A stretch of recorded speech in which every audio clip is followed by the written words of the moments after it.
What is up, everybody? We are back for another episode of Palm City Chucks. And this week, we're going to be bringing to you our rookie rankings. Now, some information about how we ranked these guys. This is not their career. This is not how we think their careers are going to turn out.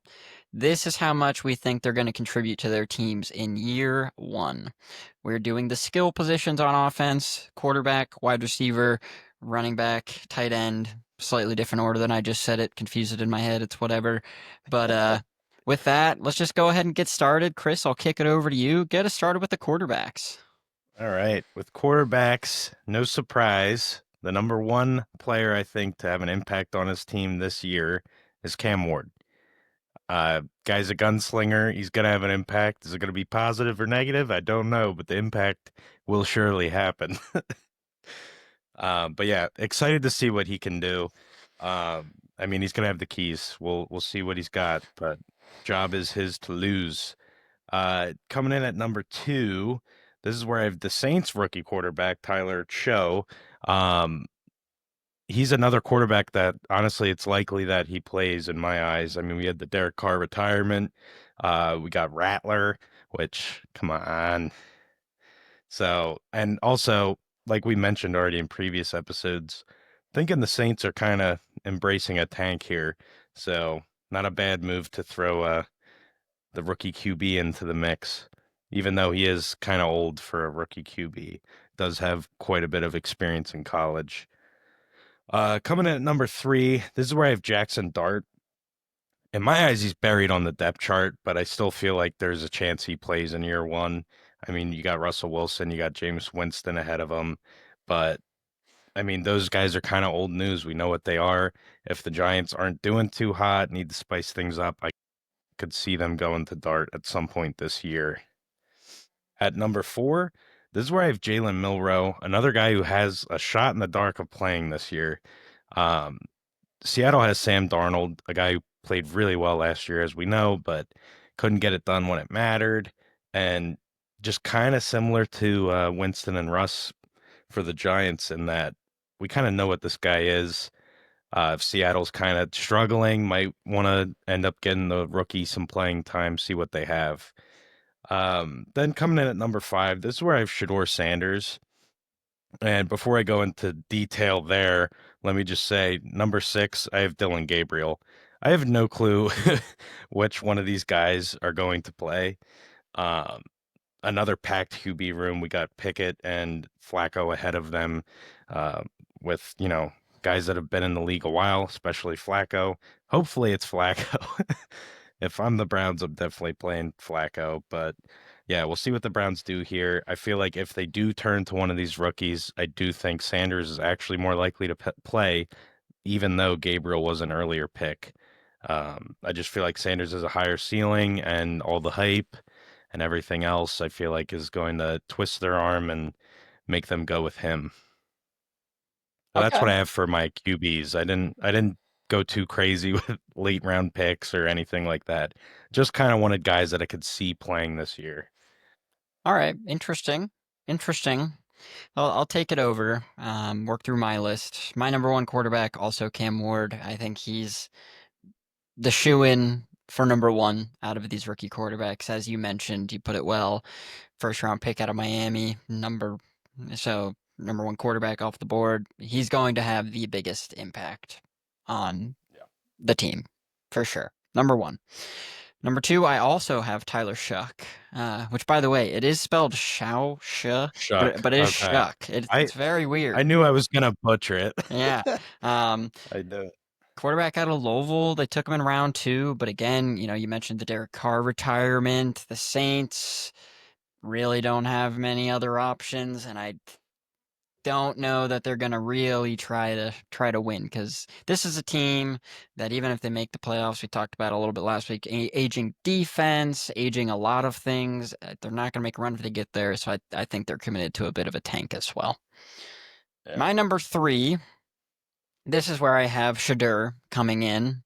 I've got Shadur at three because I do think that the Browns are going to start with Joe Flacco at quarterback.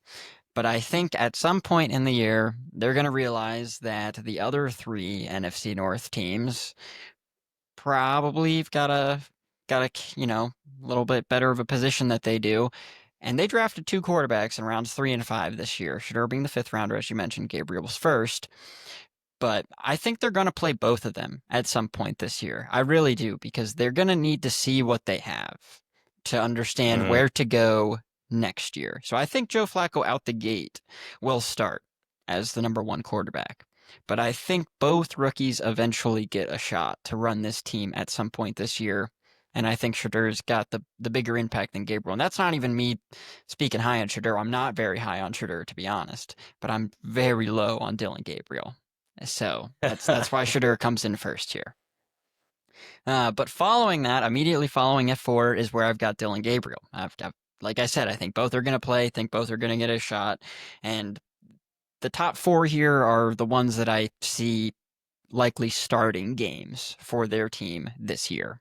And my 5 through 7, 7 being a little bit of a bonus, are guys that might get some packages, injury maybe, but I just don't really see him playing much. So at number 5, that's where I've got Jalen Milroe coming in. Darnold's ahead of him. If he regresses at all to what he was before last year in Minnesota, maybe they give Milroe a shot. He was a third round pick for them, so that's totally a possibility. I also think that there will be some packages specifically for him to use his legs just to mix it up for the defense every once in a while. So I think he will get in games. I don't think he will start games unless Sam looks really bad or Sam gets hurt. Number 6, I have Will Howard coming in here at number 6. This one is if he gets a chance. He might not. I mean, Rodgers' deal wasn't crazy, though, so it doesn't feel like the Steelers are overly committed to that. And if he plays at all like he did with the Jets last year, Howard just might get a shot to see if the Steelers found a diamond in the rough. Because they're another team, they're the closest to the Browns in the NFC North there, where things might just not be looking so great for them come down the pipe towards the end of the year. So maybe they give Will Howard a shot. And my bonus number 7, just because he was a first round pick, I felt like he deserved to be on the list, is Jackson Dart. I've got him down here at 7 because I don't think he's going to play. The Giants surprised me Yeah. when they actually took Abdul Carter in the first round. A smart football decision, even though they didn't necessarily have that positional need. Smart decision. I've got, uh, I don't know why this may be totally misplaced, but I've got faith in the Giants to do what we tell these teams, have told them so many times on this podcast to do. Sit your rookie quarterback year one. Let them learn the NFL. And I think with the Giants signing both Russ and Jameis, I think they're pretty committed to that. I think they're pretty committed to letting Jackson sit on the bench and learn. And if one of their older guys isn't doing so hot, I think they switch to the other before they go to Dart, to be honest with you. But I Yeah. felt being a round one quarterback, he deserved to be on this list. And there is an outside chance they become the same old Giants and just throw Jackson Dart into the fire. But I think he sits this year. Yeah, that would be the smart move. Like you said, we talked about it a million times. Sit your rookies. And you have a great point there. They got two totally serviceable old QBs that know how to play. So if one doesn't work out, go to the other. But yeah, I like it. Good stuff there. Good shout for Will Howard too. I mean, you said it, Rodgers, not really the future of Pittsburgh. So if things aren't going well, I could totally see him getting pulled too. So good shout there. Oh yeah, I mean if things are going well, Will Howard will not see the field. But if they're not, it's one of the things kind of similar to Gabriel and Shedeur. I think the Steelers need to see what they have. Is this a guy who Yeah. can either cover for us for a little while and be serviceable, or I do not think this is going to be the case. Before I say this, just throw that out there. Is this guy our franchise quarterback? I do not think that, but I mean, you got to give him a chance. Tom Brady was a late round pick, once he got his chance. So, gotta at least Right. let him gunsling it a little bit. Looking at your list, 1 and 2 the same. I like that. I think those are the two starters from the group Yeah, for sure. definitely. Probably to start the year. So I agree they're going to have the biggest impact in year one here. Jackson Dart at 3. I can understand your thinking, maybe he does get a shot and they Giants, man. football Giants. Yeah, exactly. Like I Yeah. said, I've got faith in them to not fuck this up. Um, Yeah. I like that you included both Shadur and Gabriel, but the one thing I want to dig into, why Milroe ahead of those two? I really think Milroe gets less opportunities than those other two guys. Yeah, so you brought up a great point with the Browns, and I think you're correct. Like we said, always sit the rookies and all that. But in this case, drafting two quarterbacks, one of which in the third, I believe, so kind of a higher pick. Um, you got to see what you have because they'll address quarterback next year again if these guys aren't working out. So I think you bring up a great point that they're likely to play because of that. But that being said, you also mentioned Milroe getting packages and things like that. I think Milroe is guaranteed to play. Um, so yeah, I think that's why I have him in front is I think he's guaranteed to play. I also think he's better than the other two. I think I the agree arm with that. strength and the running ability alone. So if he has an opportunity in some packages to play, I think he could pop off. Um, but yeah, that's why I have the order I do there. And then yeah, the big one is really start all the way up at three. Which yeah, as we kind of went over, you just don't know with the Giants. And I feel like there's a shot, first round pick, that he gets thrown into the fire. So yeah, that's why I have him all the way up at three.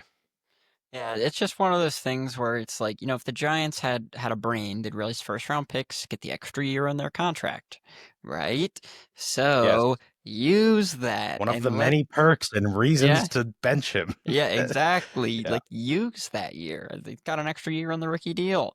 So Yeah. use it. But yeah, we'll see. We'll see. I don't Yeah. I don't It's I so don't mind smart. what you've got.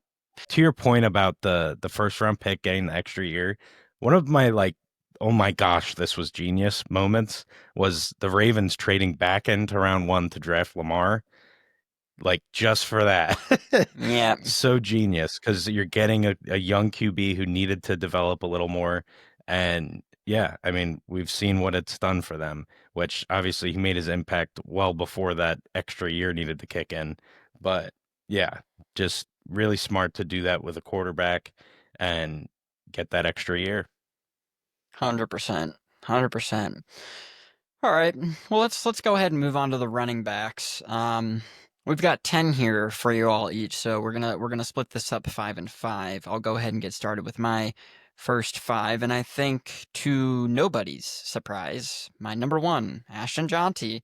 I know, hot take, I get it, but this guy is gonna be fed the ball over and over and over again at the running back position. The Raiders don't even really have a viable running back two. Zamir White, who they expected to take the RB1 job last year, did not look good. He looked good the year before, so maybe they've still got something there. But last year, when he got his chances, he did not look great. So I just think John T is going to completely dominate that backfield out of a couple, Oh like, yeah. oh my gosh, I need a quick breather moments. I think he's going to get 80% of the running back touches. Maybe that might be a little bit wild. I just pulled that out of my ass, but a very high number compared to the other Yeah. running backs on I'm the not team. mad about it. Yeah. Um, and they used round one capital on a running back. So the man better touch the ball. Um, two for me, I got RJ Harvey, UCF round two pick for the Broncos. I think he is one of the guys. I've got three people on this list that I think are gonna start. My top three are the ones that I think are gonna start. And I think RG Harvey is gonna come into Denver right away and take the RB1 job. And they looked really good last year under Sean Payton. Bo Nix coming in there, so I think RJ Harvey's gonna really help them out because they didn't get a ton of production out of the running back spot last year, outside a little bit of a Audric Estime surprise game here and there. So I think RJ Harvey's my number two. Number three, I'm gonna caveat this with if he plays, barring things outside of football. Quinshon Judkins, if he plays, he's a great talent. He really is. And the Browns need a new running back. They really do. There's a reason they drafted two of them. The second one will make an appearance on my list later down the line because I think they both will be used. But I think Judkins will be the starter, and I think he could make a pretty big impact on this Browns team. Number four for me, this is where I've got Omari and Hampton coming in. Another first round running back here, but I think in year one, with them having Najee Harris, and they also just re signed, I think Hassan Haskins again, maybe. Um, I think they'll keep his load a little bit lighter compared to the guys in front. And I don't think he'll necessarily get starter touches like the first three in year one. I think I project him higher than Harvey and Judkins long term, but for year one here, I've got Hampton coming in at number 4 for the Chargers. And then at number 5 for me, I've got TreVeyon Henderson, went to the Patriots in round 2. They've got Ramondre Stevenson in front of him, who, if you asked me coming into last year, I would say Henderson probably is not going to get too many touches in his first year. But Stevenson looked a little rough last year, like, Uh, losing a little bit of a step, as running backs do. They just yeah. one year, they just start to lose the gas, and it looked like Ramondre might be starting to hit that point. So I think Henderson's going to get a good amount of touches and impact that Patriots team quite a bit. That is my top 5, sir. What do you got? Very nice. So coming in at 1, I also have Jonty. Yeah, I mean, he's going to get the ball constantly. I can't wait to see it, see if his game translates to the next level, and I think it should. But yeah, no surprises there. Coming at number 2, I did put Hampton here, which I imagine, like you referenced, career-wise, he is probably your number 2. But yeah, going into this year, a little bit of a question mark with them having Najee Harris and some other guys in the backfield that already know the system. But that being said, I feel like his talent is phenomenal. I feel like they're just not gonna like they have to play him. They're gonna feel like their hands are tied. And especially with a back like Najee, who's known as a workhorse, like gotta get volume kind of running back. We may see that early on, but yeah, I feel like I mean Hampton's gonna get these keys pretty quick. And yeah, he's in a good spot. Between him and Harvey, I mean, you couldn't ask for a better landing spot as one of the top backs coming into the league because, I mean, you're going to be on a really good team and you're going to be the guy. And it's just a matter of time for Hampton, but I feel like he takes it pretty early and I think he's going to produce. Um, and number 3, that is where I have Harvey. Yeah, great landing spot for a running back. This Broncos offense needs it, and that's pretty much all they need. And he's a good back. I mean, he looks really good, and I didn't know much about him until the draft process kind of started. And yeah, did some homework, and I think the guy's going to be a stud for the Broncos this year. And yeah, I mean, it's his backfield to lose, so I think he's going to get a lot of touches. Then coming in at number 4, this is where I have Caleb Johnson for the Steelers. I feel like this is another guy, this is his job. Warren does not scare me. I feel like he's going to get some touches, but I think it's certainly going to be Johnson's job. Maybe a 60-40 split, but there's also a Pittsburgh offense that, typically runs the ball a healthy amount. So I feel like he's going to produce right off rip and have a good rookie season. Um, Also, I probably should address this. I left Judkins off the list. I don't even want to speak of it. I drafted him in Dynasty. I'm heartbroken. I don't even want to talk about it. But yeah, it's. I also don't really want to shine light on it, give him recognition, even though it's not like we're giving him positive anything. But yeah. Anyway, at number 5, this is where I also have Henderson for New England. You said it very well. I think Stevenson kind of lost a step last year. That being said, he is kind of a Najee Harris type in that he's a bit of a workhorse. So Henderson, more of a change of pace back. I could see Stevenson having the majority of touches, especially early on, but another guy that he's just going to have more skill and can do more things than Stevenson can, especially at this point in his career. So that job's going to become his. That's no surprise. It's really just a matter of when. Okay. Okay. I'll pick it back up at 6 here. 6 is where I've got Caleb Johnson slotting in. I'll leave most of it for after we get through the list, but I don't think that this is actually Caleb Johnson's job to lose. I think coming out into the season, I think it's Jalen Warren's job to lose. I wouldn't be surprised if Caleb Johnson picks up the number 1 role throughout the year, but I do not believe it starts that way. I think they will roll out Warren as their number 1 to start the year. Number 7 is where I've got the other Cleveland running back coming in, Dylan Sampson out of Tennessee. They took him in the 4th round, so a pretty pretty high draft spot for a running back as well, all things Yeah. considered. So I really think that he's going to get involved, and I think Jerome Ford immediately becomes the number 3 running back, and at worst for Samson, he's a 1B to the other guy who I've already talked about. Number 8, I've got Cam Scatabo coming in here out of Arizona State. Went to the Giants in the 4th. Tyrone Tracy showed a bit of explosiveness and burst last year, but he did have some ball security issues. And for a running back in the NFL, you cannot have ball security No. issues consistently. So I think Tyrone Tracy is going to be their number 1 to start the year, for sure. If he contimbles, wow. If he continues to fumble like he did last year, I think they very well could give Scatabo a chance at the number 1 running back spot. I'll be honest, I liked Cam Scatabo a lot in college. I think this might even be high for him on this list. I am not high on him in the NFL.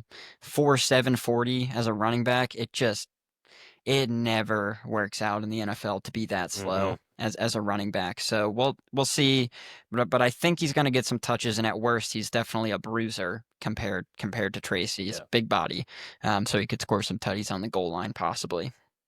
Number 9, this is where I've got Ollie Gordon slotting in. The guy, I was a big fan of him coming into this year, and he had a rough year, don't get me wrong, but if he went into the draft last year, if he was, able to, he would have been probably the Jonty of the draft, probably going round 1, at latest round 2. He was a Heisman candidate for sure. But he struggled a lot last year, so he fell to the 6th round and went to Miami. And good news for him, he is a very different type of running back than both Achane and Jalen Wright. They're a bit more shifty and fast, and Ollie Gordon is a much bigger body and a bruiser compared to those two. So I think he's going to come in and immediately get some of those short yardage, maybe even goal line type opportunities in a Miami offense. So I think even as a 6th round pick, he's going to make an impact on that team. And number 10 is where I've got Jaydon Blue, who went to the Dallas Cowboys in the 5th round out of Texas. They signed Javonte Williams. He hasn't been the same since the knee injury. If he returns to form at all, Jaydon Blue probably won't really have much of an impact. Maybe as running back 2, possibly. But they also signed Miles Sanders, who also has lost a big step since he left Philadelphia. We know that. So there's 2 running backs in front of him with a lot of question marks around them. And if neither of them work out, I totally can see them giving Jaydon Blue a lot of opportunities, actually. So he could definitely move higher on this list. But if those 2 vets, show a little bit of something, he also may not really see the field. So this one was a tough for me, but I've got him slotting in at 10 here. Very nice. For me, coming in at number 6, this is where I have Scatabo. That being said, I agree with you. I don't think he's going to work out in the NFL. But he just strikes me as like he's going to become like the Giants fan base, one of their favorite players. And I feel like we see that with the New York teams more than anybody. When they fall in love with a guy, they literally play them. It's almost like they know they suck and they're just trying to give their fans a little bit of something, something. But to your point, Tracy with the ball security issues opens a door here for him. And yeah, obviously goal line situations, anything like that, Scatabo is going to get the ball. We saw what he could do catching the ball as well. Even though he isn't really a shifty back and a bit slow, as you mentioned, he's very good in the passing game. I imagine he's serviceable as a pass blocker as well. So I think he will see the field quite a bit. But yeah, have him coming in at 6. I feel like year 1 he's going to get touches, but I agree. I don't think he's going to work out long term. Coming in at number 7, I have Kyle Mongai for the Bears. I really am just banking on Ben Johnson running the 2-back system. He could be the David Montgomery to Swift's freaking Gibbs. But yeah, I think he's going to get some work. I think Ben Johnson likes keeping his backs fresh. Swift is certainly a back you want to do that with as well. We saw it last year, even without Ben Johnson at the helm. We saw plenty of work for frickin' what's his face? Roshan Johnson. Yep. But yeah, I think he's gonna get a healthy amount of touches, and yeah, I really hope he does. Another little dynasty piece there, but yeah, hoping he gets some work. Coming at number 8, this is where I have Dylan Sampson. You said it, fourth round pick. I mean, that's pretty early for a running back, so he's definitely going to play regardless of the status of Judkins. I think he's going to get some work this year. Um, but yeah, now with Judkins kind of in limbo, this is a guy who could be way up on this list. But for now, I didn't want to gas him up too much because there's just so much we don't know. So have him here at 8. Coming in at 9, I also have Ollie Gordon. You said it very well. I think he is a complete different style running back than what the Dolphins have. And yeah, he's going to be their bruiser. He's going to be their short yardage guy. And, if there's any injuries or anything, he could be the main workhorse back too. A guy I'm also very high on. You said it. I mean, we saw some phenomenal seasons in college, and then yeah, last year wasn't so great, but we saw the potential, and if he can get on the right track, he's a good sleeper back. Coming at number 10, I have a guy very similar to Jaden Blue, but I have Bashal Tutin, and that is a Jacksonville running back, and I pretty much have him here for the same reasons you had Blue for the Cowboys, and that's the backs ahead of him are question marks at this point. The ETN fall off last year was insane, and they went with Bigsby a lot, and he had ball security issues. So I feel like this job is wide open. I think it's going to be a mix of probably all three. So I don't think he's going to get, the job fully. So that's why I have him all the way down at 10. But I think he's definitely going to get in the rotation pretty good in his first season. Okay. Okay. So first question is, so you see, from your perspective, you think both RJ Harvey and Caleb Johnson are day one starters from your Yeah, perspective. I do. Then Yep. I guess how do you see Hampton's season playing out? Likely not being RB1 out the gates, or do you think he's also RB1 out the Yeah. gates? Uh, No, I don't think he is, but I think it's going to happen quick. Like I think he's going to get his 10 touches a game, and you're going to see he did more with that than Najee did with his 15 to 20, and it's going to switch real quick. He just has too much talent to be on the sideline, in my opinion. And yeah, I mean Najee also 1 year deal for the Chargers. Like they're really not tied to this guy, and I think this was kind of just in case. Don't really know what we're doing in the draft yet, but need a body kind of thing. So I don't think they're tied to him at all. This is definitely Hampton's job. It's just a matter of when, but I think it's going to come quicker than most people think because of the talent level. so He's so just extremely talented. so you think it comes quick enough, and he's that much better than RJ Harder and Caleb Johnson that his impact becomes greater than the two of them throughout the year overall. Yeah, when you put it like that, maybe not, but yeah, I think he's going to produce, and I think the talent level is just that much better than Harvey and Johnson I agree that with I that. didn't feel comfortable putting him below them. His stats may not be as good, but yeah, I think his impact is definitely going to be equal or better. Yeah, like I mentioned earlier, I have Hampton as my number two of the class career wise. So Yeah. I agree with you there on the talent level. I just think this year for me, think that um, Harvey gets more looks. I've got Caleb Johnson behind him on my list, but I think Harvey will just speak about that one specifically. Just starts right away. So I think throughout the year, I think his impact's just going to be greater in year one, even if Hampton's career ends up Yeah. better. Yeah, and to your point about Johnson, yes, I think it's going to be Johnson's job, but Warren is certainly a problem and he's going to take touches. So even with Hampton not necessarily being the day one starter, I could see him surpassing Johnson in touches by the time the year is done. But as for Harvey, yeah, I would expect Harvey to have more touches year one. It's just what Hampton's going to do with his touches and just eye test. I mean, I just have to have him too. That's fair. That's fair.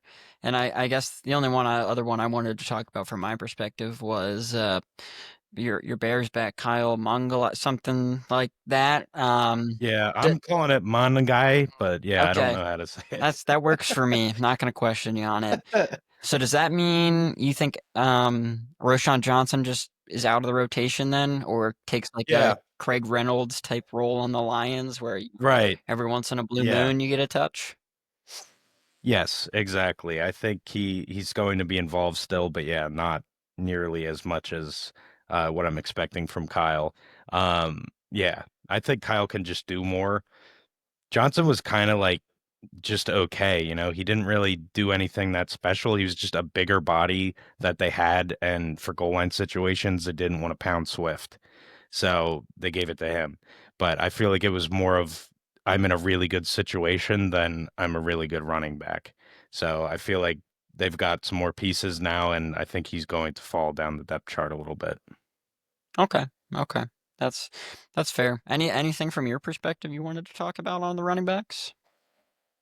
Yeah, and we pretty much have him at around the same spot, but I want to talk more about Samson. Like, what do you expect him to be the lead back week one, or do you think it's still going to be Ford or even Pierre Strong or guys like that will be ahead of him, or do you think it's his job as long as Judkins is away from the team? I think if Judkins is away from the team, I think Samson will be the starter. I mean, Yeah. I think they got great value getting this guy in the fourth round. He balled out at They did. Tennessee. He really did. Yep. Played super well. It's an SEC school, so very tough competition as well. Hmm. So I think out the That's a gates, great point. They actually had a really good backfield the last few years, and he still shined through it all. So even sharing touches and everything that way. But yeah, I agree. He's a good back for sure. so he's a guy like if Judkins is away from the team, I honestly would move Samson up to Judkins' spot at 3 for me personally. I would then have Jonty, Harvey, Samson, then Hampton. Okay. Yeah, I think that's fair. Yeah. Cool. Well, let's move on to the wide receivers here. I'll let you lead it off this time. Who are your top 5 wide receivers for this year? Okay. So coming in at number one, this is where I have McMillan. He, in my eyes, is the best receiver in this draft. He is also going to a place in Carolina where he will be the number one receiver. And as we go through this list, you'll find there's not many number one receivers on this list. In fact, he's the only one, in my opinion. But yeah, so I think he's going to get opportunity. Um, Again, really kind of depends on what kind of Bryce Young we get. If it's the Bryce Young we kind of saw end of last year, building, getting better, I think McMillan will have a really good year one, and potentially a really good career. Definitely like this guy.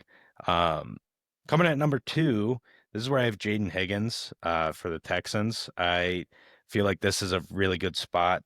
Um, we got some injuries for Houston. We got Diggs left. So I mean he's gonna start the year as probably the number two, maybe the number three till he kind of gets more integrated. But number two job's probably going to be his by the halfway point of this season. So and a good offense on a good team, I could see him producing quite a bit year one.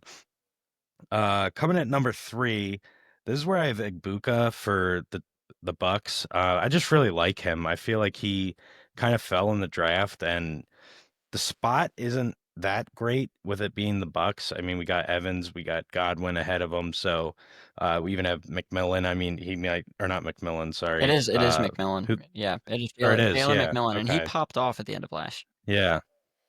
Yeah, he did.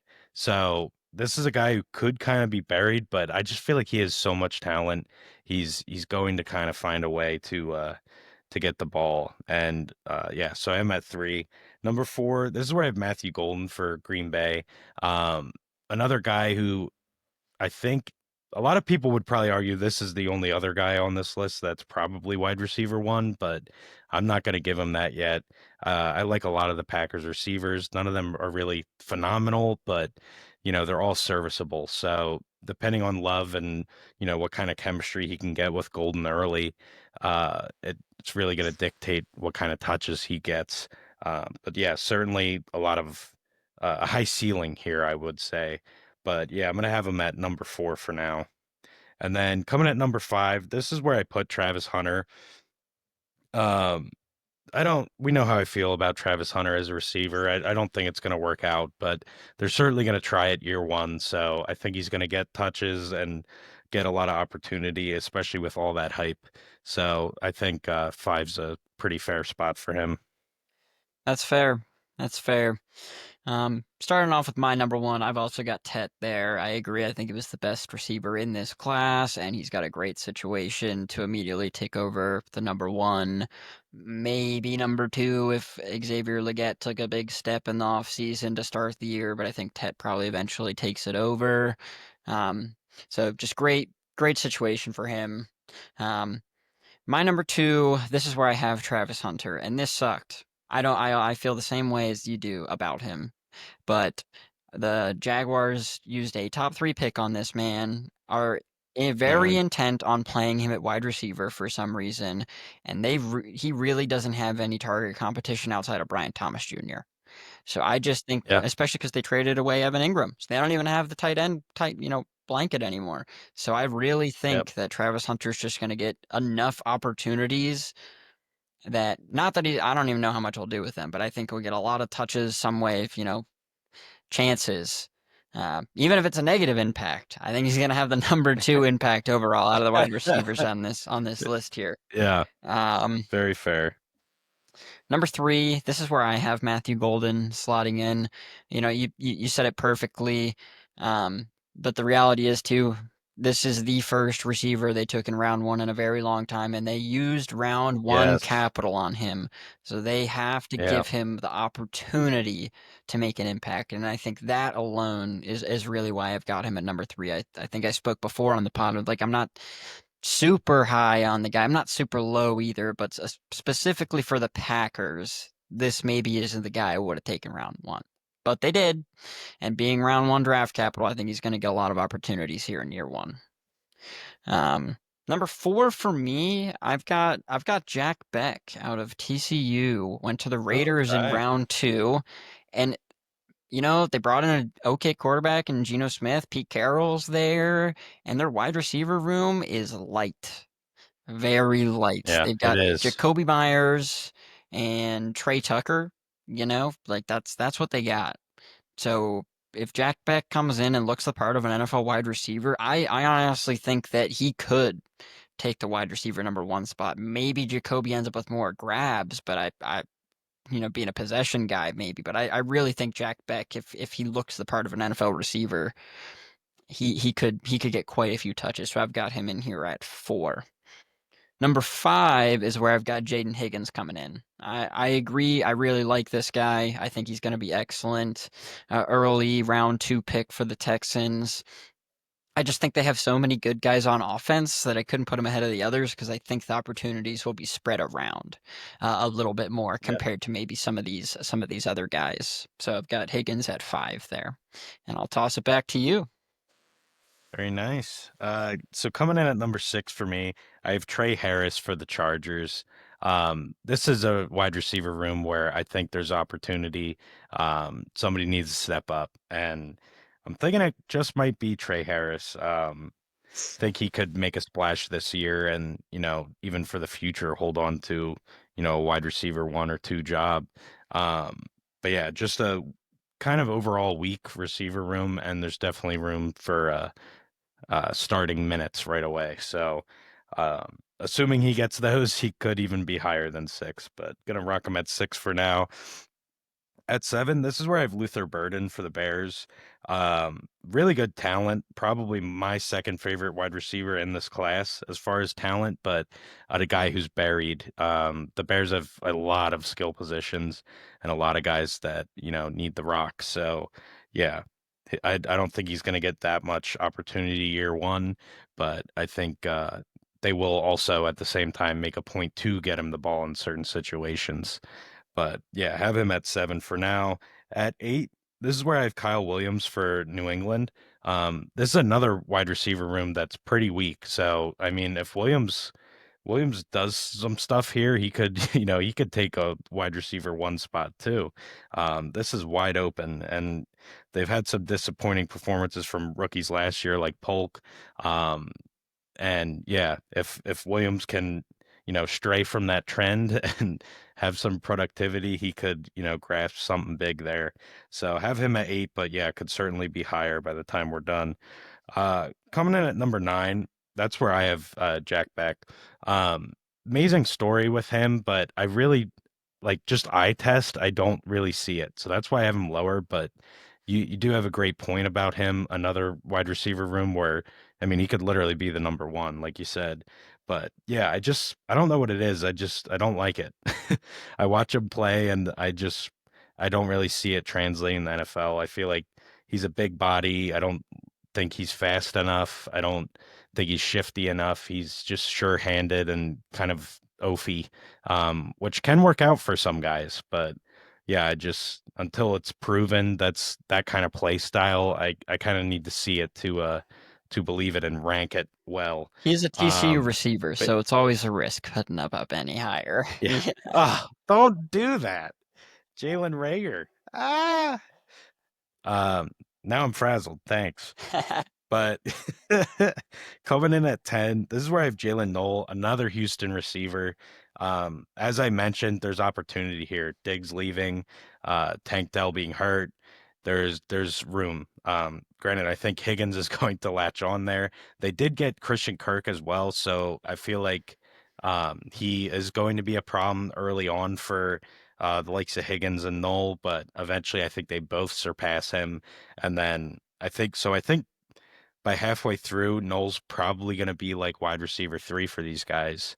And once Dell comes back, that will probably change because I do like Dell. Hopefully, he can come back and be the Dell we know and love. But yeah, I think good opportunity for Noel to make a splashier one. That's fair. That's fair. All right. So for my number 6, I also have Trey Harris coming in there out of Ole Miss in round 2 to the Chargers. Same reasons as you said. I think there was an opportunity for him to grab a wide receiver 2 spot. Right. I mean, Ladd McConkey's Yeah. probably locked in as their number 1 guy after how he performed Yeah. last year. But behind that, there's a lot of question marks. Quentin Johnson, can he actually put it together in year 3 or no? Who knows? If he doesn't, I really think they'll start giving him less and less chances, and Trey Harris will start picking those up. Number 7, this is where I have Kyle Williams coming in. I mean, you said it perfectly in a Patriots wide receiver room where they've got, Demario Douglas, Kayshon Boutte. There's not a ton of competition there, and he could Yeah. grab a wide receiver 1 spot. And with a young quarterback, Yeah. build the early rapport early in the career, who knows? If Kyle Williams looks the part, he could definitely be higher on this list come end of the year. Definitely. Number 8 is where I've got Luther Burden coming in for me. I hear your points about, a lot of people getting touches, but I was largely unimpressed by Rome Odunze last year, personally. I wasn't very impressed, and I wouldn't be surprised if Luther Burden looks the talent that he was 2 years ago at Mizzou, where he was projected early first-round pick if he jumps Yeah. Odunze pretty quick behind DJ Moore there for the wide receiver 2 spot. But even so, they've got Cole Kmet and Colson Loveland, who will take targets at the tight end position too. Yeah. So that's why he's And still down at Swift 8. is known to pass catch too, so Yes. So even if that in that scenario, that's why I can't have him any higher than 8. oh yeah. Um, Feel you. Number 9 is where I've got Egbuka coming in. They've got Evans. We know what he's going to do. He's going to get at least 1,000 yards. No doubt about it in my mind, honestly. Safest bet out there. Still knocking wood on your behalf. Yeah, okay, don't worry, I did it too. But and then you got Godwin, who Godwin is a bit of a question mark with him. He just had, I think I heard today that he had another surgery on his ankle to try to get that fixed up Oh, really? completely. Um, I did so who not see knows what that. happens there exactly. But if he's healthy, he's going to be, it's going to be him and Evans as the main 2 targets. There's no doubt about that. But Mhm. as you mentioned, McMillan as well was a he looked good when he got He opportunities did. last year. So I don't think that he just gets ousted from the rotation because they decided to draft a receiver in round one. I just don't think that's what happens here. I think maybe there's some rotation between those two, and they figure out for the future because Godwin and Evans are probably coming. Towards the end of their career, Godwin with the injuries, Mike Evans Right. getting old. Maybe they envision McMillan and Egbuka as their 1 and 2 of the future, and for this year, they split the touches and figure out who can give them what going forward. Right. So that's why I've got him coming at Well 9. put. I just see overall lack of opportunity to be much higher on this list, given that. And then number 10 for me, out of Florida in the 4th round of Tennessee, I got Chimere Dike. I think that he's just in a really good spot. They drafted him very early in the 4th round. Not a lot of competition there after Calvin Ridley. So I really think he's got an opportunity to get a lot of touches. A rookie coming in with Cam Ward, I also cannot underrate that effect. I can't say enough how much I think that matters. A rookie quarterback and a wide Yeah. receiver coming into the league together, off-season workouts together, build rapport, learn together. I really think this guy could have an impact here in year one. Very nice. Okay. For 11 coming in there, I got Torrey Horton for Seattle. Um, I could just see him grabbing that third spot. They really don't have much there. We got Cooper Cup and JSN. Um, and yeah, I feel like the third spot could very well be his. Um, if it really depends what kind of offense they want to run. Seattle has two really good running backs, and they have some good wide receiver talent as well with the first two. Um, Darnold offense, like if they run it similar to the Vikings, I mean, they aired the ball out quite a bit. Granted, they don't have a Jay Jettas in Seattle, but kind of curious to see what kind of play style they go with, or maybe it's just balanced. But um, regardless, number 3 wide receiver, I feel like he could have a fair bit of touches by the time the year's through. Um, and on that same note, at number 12. I have Ty Felton for Minnesota. I feel like he is a good shot to get the 3 spot in Minnesota. And yeah, that's a team that typically likes to air the rock, give Jettas as many opportunities as possible. Uh, he's going to get double teamed. Maybe some balls fall Felton's way. But yeah, I could see him having a decent year one. And then coming in at 13, I have Dante Thornton for the Raiders. This actually is, I honestly probably like him better than Beck. I just know Beck is probably going to start with more opportunity um, in his first season, just based on where they're drafted, these other outside factors. But yeah, I really like Thornton. I feel like he could make a splash. Gino, we know, serviceable at quarterback. He's going to get the ball out to these guys. But yeah, I could see Thornton climbing through the rankings and, finding consistent playing time year one. Coming at 14, I have Jalen Lane for Washington. Um, with all this stuff going on with Scary Terry, like, I don't know what they're doing for starters. They need to just pay the man. Like, what the hell are you doing? He's been nothing but an angel ever since you drafted him. Give the man his money. You just paid Debo. But I'll hop off the soapbox for now. But yeah, so Lane has opportunity to play. I like his stuff. I think he's a good speed, a wide receiver, and I feel like he could be explosive and find some playing time year one. Then coming at 15, I have Jalen Royals for Kansas City. Um, really just a flyer here, but you just really never know with Andy Reid. I feel like he just finds guys in the draft. It doesn't matter the round, doesn't matter where they went to school, and they're going to service a need, and he has a plan for them. So I put him in here just because I wouldn't be surprised if, he has a role by the time the year is through. And get some touches his way. Oh, But yeah, Rajee don't know Rice. too much about the guy. Rajee Rice getting But yeah, suspended, yeah, so that's already a and leg up for yes, him. I was gonna say, and yes, and Rice suspended. Hollywood kind of injury history, slighter receiver.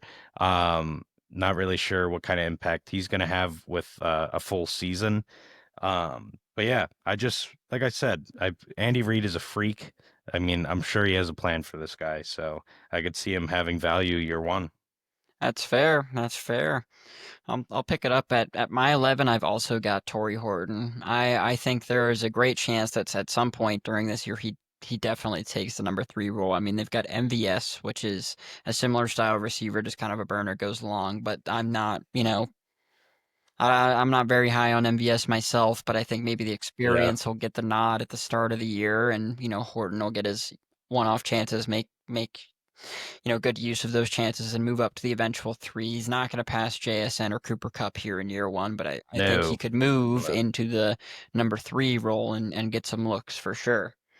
My number 12, I've got Alek Ayamanor out of Stanford, fourth round to Tennessee. They took two receivers in the fourth round, and Ayamanor was the second one. And, same reasons as DK earlier. There's not a lot of competition in that room there. So yeah, underwhelming tight end play out of Chigakonkwo last year. I just don't think there's a ton of competition. And we talked about it when we talked about Cam Ward earlier. The guy is gonna sling it. So I think his receivers yeah, are going to get opportunities. And I wouldn't be surprised if him and DK are both in the top three, wide receiver room to start the year for the Titans, to be honest with you. Um, yeah. Number 13, I've got Pat Bryant here out of Illinois, third round to Denver. I'm not particularly high on this guy myself, but they did draft him in the third round. And after Cortland Sutton and Marvin Mims, there isn't a ton in the Broncos wide receiver, room either. They've got Devon Vele, who, probably starts the year as the number three receiver. But I wouldn't be surprised, given the draft capital they spent on him, to, see them give Pat Bryant some opportunities here. So that's why I've Yeah. got him coming in at 13. 14 is where I've got Jalen Lane to Washington. You've got Scary Terry, model of consistency no matter who's throwing him the ball. Debo, honestly, I don't know what to expect out of that man in Washington, to be completely honest. I could not tell you, but he's going to be above Jalen Lane to start the year. But I could totally Yeah. see Jalen Lane taking the wide receiver three spot in Washington, fairly quickly. Not a ton of competition there overall. I really could see it. So I've got him at 14. 15 is where I've got Jalen Noel coming in. You alluded to it when you mentioned him earlier at 10. There's just a lot of target competition there, Mhm. especially if Dell, does come back at some point this year and is what he was before. Who knows what they decide to do with John Mechie? Do they finally, take the reins and let him actually try to play and feed him targets from, based on what we saw in college before he had the whole, the unfortunate incident with leukemia in his rookie year? Do they let him try to, really ball out? Who knows? So Jalen Noel's one for me that I've got a little bit later, but I could totally see him being a lot higher, depending on how the rest of that receiver room shakes out. Yeah. Um, and then I did add a 16th here just because I limited my list and I was crossing names out, and then I realized, oh, I have Yeah. 16, It so I'm was just tough going to for a talk wide about it. receiver. That's where I put Jalen Royals mostly for. I think he's going to get looks on an Andy Reid offense where Raji Rice is suspended. I really do. Yeah. They've got Xavier Worthy, who's probably going to be their de facto number one to start the year after Rice went down. You said mentioned Hollywood Brown. I think Juju's still on Yeah. that team, but he's getting older. Who knows what he Yeah. brings? So I think Jalen Not Royals is going to get some looks. Travis Kelce's getting older, so that's what I got. What do you want to talk about in the wide receivers first? I'll throw it to you.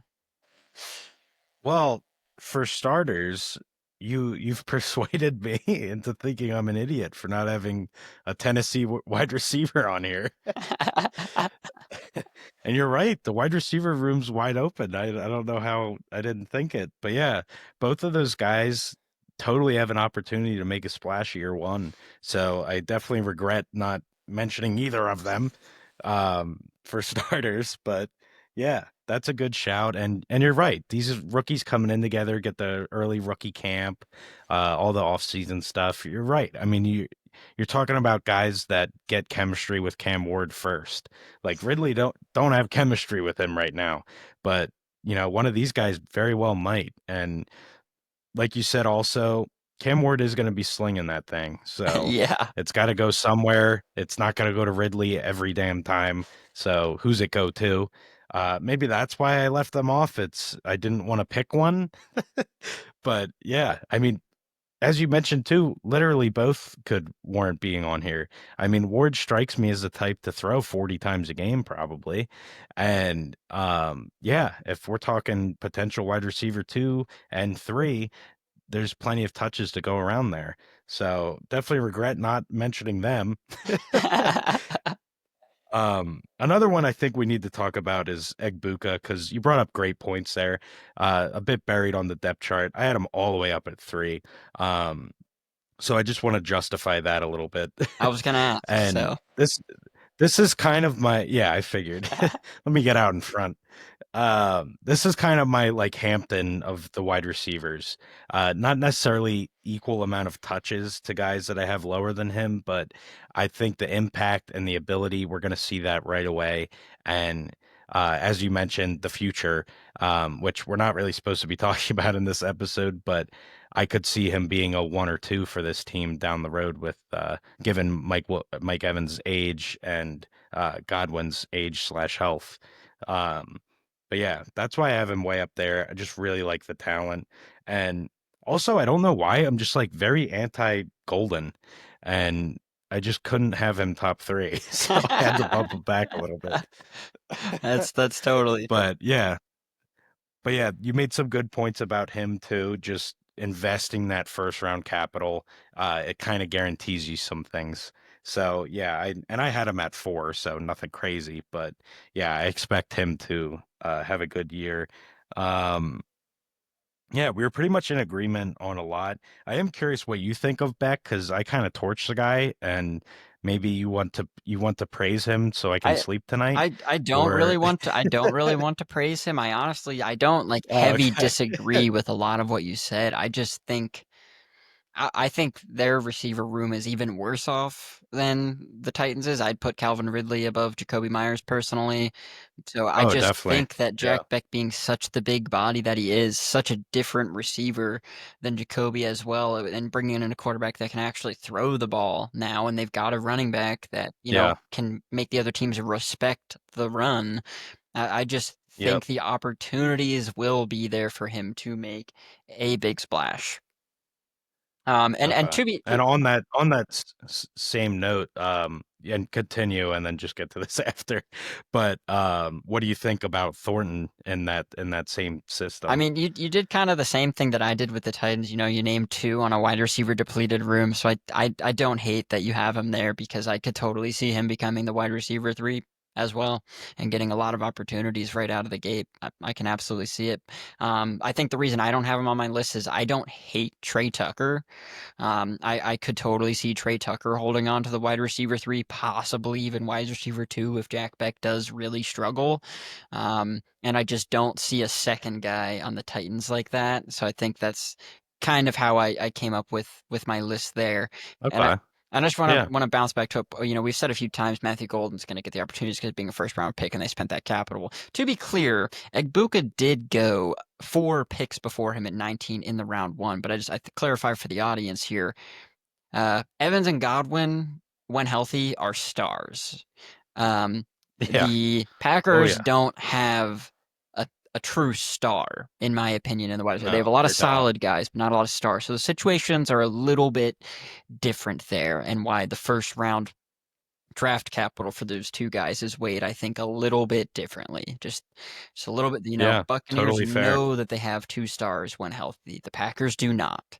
So I think they've got to try to find Yeah. out if their first round wide receiver in forever is that star. Um, Yeah. And like I said when I named him, this is a guy who, like McMillan, has a shot at being the number 1. And there's not many guys on this list that are that way, but yeah, he is one of them. They have a lot of good talent, a lot of good receivers, but yeah, you said it, no real star. So that's clearly what they're looking for here. They want to get Love a star. So they're hoping Golden is him. But yeah, I guess we'll have to wait and see. Yeah, last quick thing for me on the receivers before we move on to the tight ends, the last position group of the night. I like that we had 6, 7, 8 were all the same guys, slightly different order. I thought that was kind of cool. That Yeah, group of three, and then I just want to ask you, take away the bias, and your hatred for Travis Hunter. You honestly believe he's at yeah. 5 in this list in terms of impact in year one, positive or negative? Yeah, well, I was mostly ranking based on That's positive, that's that's fair. personally, but yeah, I don't see it. I don't think it's gonna work out. I really don't. And yeah, in year one, I might be a little harsh here, but I don't like it. And they know this. You know this. I feel like we've talked about it 10 episodes. Yeah. But yeah, I don't see the skill at receiver. I think he could be a top 5 cornerback in this league, but receiver, I really don't see it. I don't like the Jacksonville offense. I don't think Lawrence performed well at all last year. Mac Jones actually looked better, and being a fantasy owner of Brian Thomas Jr., like he improved under Mac Jones. So I don't know. I mean, they're definitely going to force him the ball. And you did mention that, but what are we talking about here? Are we talking about bubble screens for -2 yards, or are we talking about 50-yard bombs? Hmm. Because I feel like the 50-yard bomb, that's Brian Thomas shit. So I don't know if he's going to be a possession guy or they're just going to have two, vertical threats downfield. It's really perplexing. Like I don't know how this is going to shake out.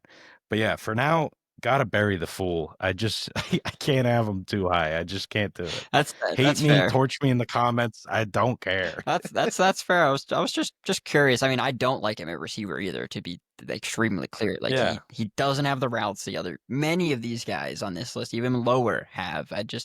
I'm not sure I'm giving Yeah. him top 5 corner in the league. I think he'd be a good corner. I'm not sure about like a great corner. Just to throw that out there, Colorado, let's be honest, playing in the Pac-12, depleted Pac-12, and Jackson State before that. It's amazing what he did playing both sides of the ball. We talked, we're not going to rehash the whole Yeah. Heisman thing, but like I don't think that he would be a top 5 corner either. But I think top, be a number 1 on a team for sure. Um, yeah, Yeah. we'll wrap up the receivers with that. Hatred for Travis Hunter. Sorry, my guy. That's very nice. Yeah, I like ending that way. yeah. In fact, after tight ends, we're gonna circle back for one last. Okay, okay. I can't wait. Can't wait. Um, I'll kick off the tight ends for us here. So, starting with my number 1 tight end, I got Tyler Warren here. And, we've mentioned in the past that the Colts had the least production out of tight ends of any NFL team last year, and I think they make it a point to try and address that. I think they're very happy that Tyler Warren fell to Yeah. them instead of Colston Oh Loveland. yeah. And I think Tyler Warren will have the biggest impact of all tight ends in year one. Because he plays multiple positions too. I don't know how they'll deploy him, if they'll ever use him outside of tight end, responsibilities, but he showed at Penn State he running back, wide receiver, fullback, quarterback, who knows. Yeah. So we'll find Yeah. out. Um, Number 2 for me, I've got Mason Taylor, who went to the New York Jets in round 2 out of LSU. I think Tyler Conklin left. I think he immediately becomes their tight end 1, and it's a team that's got Garrett Wilson out there. Don't remember who their current wide receiver 2 is because they lost Devontae, obviously, to the Rams. I don't know who's taking over the number 2 role off the top of my head right now, but I think Taylor's going to be very, very, very involved in the passing game. So I've got him at number 2 here. Number 3 for me, big caveat for if this guy can stay healthy, because he's had a lot of injuries in the past, and that's Elijah Arroyo in Seattle. He went to them in the second round out of Miami. Like I said, he dealt with a lot of injuries, but he's a big body and a very talented guy when he is on the field. And, there's Yeah. not a ton in front of him. They just released Noah Fant. AJ Barner's Yep. the only other guy there right now who you could say maybe Hmm. starts week 1. But if Arroyo stays healthy, I really think he takes the tight end 1 role and has a pretty big impact here year 1. Number 4 for me, this is where I've got Colston Loveland coming in. I mean, they used the number 10 pick on this guy. He is going to get the ball in year one. Like it's just bound to happen. So I've got him in here at number 4. I really don't know what the Bears offense looks like with, the variety of weapons they have and Ben Johnson coming in there, but Loveland will be involved Mhm. being taken number 10 overall as a tight end. That's Yeah. bound to happen. And then number 5 for me, outsider here out of Bowling Green in the third round to the Browns, I've got Harold Fannin. Harold Fannin Jr. Okay. Insanely productive year last year in college. Don't get me wrong, I know this was in the MAC, but he was crazy good. And in a team that's also in flux for pass catchers, um, they've got Jerry Jeudy, but who's behind him right now? Is it Cedric Tillman? Is it Michael Woods? Who, is it Jamari Thrash? Heck, I could not tell you right now. So I could totally Yeah. see, if that talent carries over from the MAC and the NFL, him and Njoku both getting a good amount of targets. So I've got him in here at number 5. It's fair. Very nice. For me at 1, I also have Tyler Warren. We said it, in our pre-draft stuff. This is one of the few guys in the draft that I think is like game wrecker ability, like literally can win you games. And you said it, he could even play quarterback for the Colts, which I think they might want to explore. Uh, but yeah, he's just uber talented. So many things he can do. Still baffling to me that he was the second tight end taken in the draft. But yeah, amazing Go talent there Bears. and a great landing spot, as you mentioned. Yeah, what the hell? Coming at 2, I also have Mason Taylor. You brought up good point there. I mean, it's wide open. The offense needs help. Um, they need, pass catchers. And I feel like quarterback like Fields is going to appreciate the old safety blanket. And yeah, I think Taylor can be that. As an LSU fan, I saw a lot of Taylor and yeah, he can ball. So I think that's a great spot for him. Coming in at number 2. Number 3, I have Loveland here for the Bears. Again, you brought up some great points. I mean, they drafted him 10th overall, so he's guaranteed the rock. And yeah, what this means for Komet, I'm not really too sure. I think we'll see both. But yeah, what we do know is Loveland is going to get the ball because, I mean, spending that much on him, he's got to get the rock. So have him at number 3 there. Number 4, this is where I have Arroyo. Yeah, I mean, you said it. It's a wide open room. I think the job is his. I wasn't too aware of his health concerns, but yeah, if he stays healthy, I'm pretty damn sure this job's his. And yeah, you mentioned it. He's freaky, man. Freaky size and, moves pretty well considering. I think this is a good find, and yeah, I think Darnold will find chemistry with that big body tight end in no time. Coming at 5, I have a tight end. Oh, Gunnar Helm for the Titans. So yeah, I guess this was my thinking is they're gonna throw it to Ridley and this guy 20 times a game apiece. So, but yeah, have him up at 5. But yeah, I actually had Fanning here too, but ended up I have this one's a clusterfuck if I'm being real. There's a lot of crossouts on my tight end list here. But yeah, Fanning started at 5, ended up moving him, which we'll get to. But yeah, what ended up going with Helm here at 5. I just think it's good opportunity and on a team where the job's wide open. That's totally fair. Don't hate any of that, honestly. So we'll start number 6 for me. This is where I've got Terrence Ferguson out of Oregon in the second round to the Rams. I think this is a guy that could, by the end of the year, take the tight end 1 role. I don't think he comes out of the gates like that. I think he immediately jumps Colby Parkinson for the tight end 2 role. I definitely Yeah. think that. But Tyler Higbee is a pretty solid tight end in the NFL. But I don't think he's amazing. And I No. think And he's had some health concerns Yep, too. absolutely. So I think that Terrence Ferguson could to take the tight end 1 role at some point this year and an offense with Matthew Stafford in one of his last years. They're going to be throwing the ball.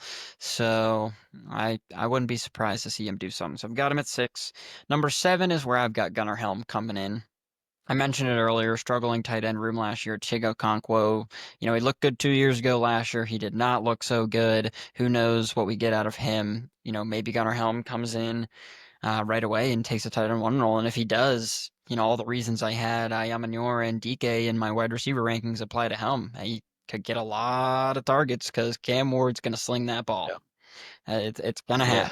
happen. Number 8 for me, I've got Orende Gadsden, who went to the Chargers. He's a guy, they've got Will Dissly, and is this where Tyler They signed Conklin? Yeah, I was Conklin. going to say, is this where Conklin Yeah. ended up? Yeah. So, they've got those two vets in front, and Dissly built up some rapport with Herbo last year, but Gadsden is just a huge body, and I think there's a lot of potential there if they can tap into that. So I wouldn't be surprised if he gets some looks at some point this year. And to be very clear, these 9 and 10 especially, but really starting at 8 is where I was just like, I don't know if these guys are going to get more than 20 targets this year, Yeah. but we got to round it out to 10. So we got a little iffy on these last few. Just gonna say. For Um, real. Number 9 is where I've got Mitchell Evans, who ended up is out of Notre Dame in the 5th round to the Panthers. Um, it's just they're, if they run 2 tight end sets, I could see him getting some looks. I think Jatavion Sanders, for me personally, is probably going to be their tight end 1 this year, and I really like him a lot. I think he's a pretty talented guy, so I don't think Evans really has a chance, barring injury, to take tight end 1 looks here, but I could see him getting possibly some tight end 2 looks. So I've got him at 9. And then number 10, I've got Malachi Matavio, who went to the Saints out of gosh, I can't even read my own handwriting. It's UCLA maybe in the 7th round. Just take a wild guess there. Um, and ended up on the Saints, which, as we mentioned earlier, It's a good they're spot. tanking. They've got Jawan Johnson and Foster Moreau in front. They've got kind of a light wide receiver room, so who knows? Maybe they use Jawan Johnson a little bit in that role, and Foster Moreau is, okay. You know what you're getting from him. So in a Yeah. team that maybe isn't super, super committed to winning all of the time, maybe give their rookie tight end some looks. So I've got him in here as an outside number 10 tight end who, quite honestly, if Juwan does play tight end and they use Moreau as number 2, they've also got Taysom Hill who can fill in that spot. Yeah. That he may Weapon X. see a target possibly. So that's a true throw some shit at the fan and see what sticks. Yeah. For me at number 6, this is where I also have Terrence Ferguson. Yeah, I'm not going to spend too much time here. You covered it well, but yeah, opportunity there for him. Coming in at 7, that's where I have Aronde Gadsden. I again, I just think it's a good spot to be. Um, Again, like you mentioned, we are talking year one. So how much of an impact is he going to have year one? I don't think very much, but yeah, in the future, there definitely could be something there. Um, Number 8, this is where I have Mitchell Evans coming in. Again, a tight end room where nothing's really set in stone. He could make some moves here, but yeah, it's as you mentioned, gets kind of tough doing 10 tight ends in one draft class. But yeah, coming in at number 9, this is where I ended up putting Fanning, him just being the number 2. Because most of the guys in front of him, I could truly see them carving out number 1 roles. I don't think it's a guarantee for a lot of them, but I could see it. I don't see Fanning surpassing Njoku in year 1. So that's why I ended up moving him all the way down to 9. But as you mentioned, amazing college stats. He has a lot of talent. So could see some double tight end sets, and yeah, could very well be wrong here. But yeah, coming in at 10, this is where I put Jackson Hawes, which he's a Bill, so he's buried. I mean, we got Kincaid and you got Knox, so yeah, he's buried. Don't really expect all too much there, but he might play a little bit because I believe he's more of a blocking tight end. I mean, he can receive the ball too, but yeah, the Bills don't really have that going for them with Knox and Kincaid both kind of being more skill guys than blocking tight ends. So I put him in because I think he might get some playing time. But yeah, year one impact, I don't think very high on a lot of these guys. That's fair. I mean, honestly, for the tight ends list, I don't really have many questions. They're pretty similar to be honest. I just Yeah, maybe dig into the that's Harold true. Fannin a little bit more. I mean, you had him at 5, and he ends up all the way at 9. And Yeah. well, Well, kind of just like what I just yeah, said. I mean, like him just being the number two. But you did bring up a great point. The wide receiver room is very weak, so might be seeing some double tight end sets. If the Browns have Judkins, you could see double tight end sets for that purpose too, just wanting to pound the rock. Um, but yeah, I ended up bumping him back because of his spot on the depth chart. And like I mentioned, a lot of these are outside shots in the dark, mhm. but I could see guys that I have ahead of him carving out roles year one. Like Gadsden, for example, we mentioned Conklin and Disley being the Chargers tight ends.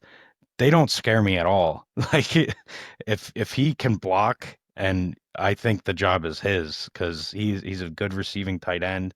I think he could literally steal that job. And then you go through the rest of my list, Mitchell Evans. I mean, you're high on the one Carolina tight end, but I just simply don't know. So I think there's a chance he could have a starting role by the time the year's through. And then I had him at what, 5 to start. Yeah. So then what else do we have? Ferguson for the Rams, as we mentioned, could carve out a role this very year. I think injuries would probably need to take place for that one to happen, but I do think he's just a solid tight end, so I ended up leaving him at 6. But yeah, that's kind of why I bumped Fanning back, just being the number two, and I don't see a spot for him to carve out a number one role. But like I said, I did like your point where they could just be running, two tight end sets. So. And if that's the case, he certainly would be higher on my list. Yeah, I mean, I wouldn't be surprised because he's a little bit undersized weight wise, for the blocking piece. If he takes some reps at inside wide receiver as well. Maybe, I mean, probably not outside. I don't know that he's fit quick enough for that, but I wouldn't be surprised if he takes some wide receiver Yeah, reps. That's why I end up at some 5 for slot. me.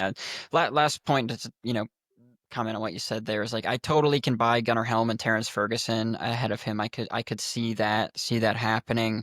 Gadsden and Mitchell Evans, I really don't see. So I could have seen him I think at 7 on your list. 9 I think is a bit harsh, but not terrible.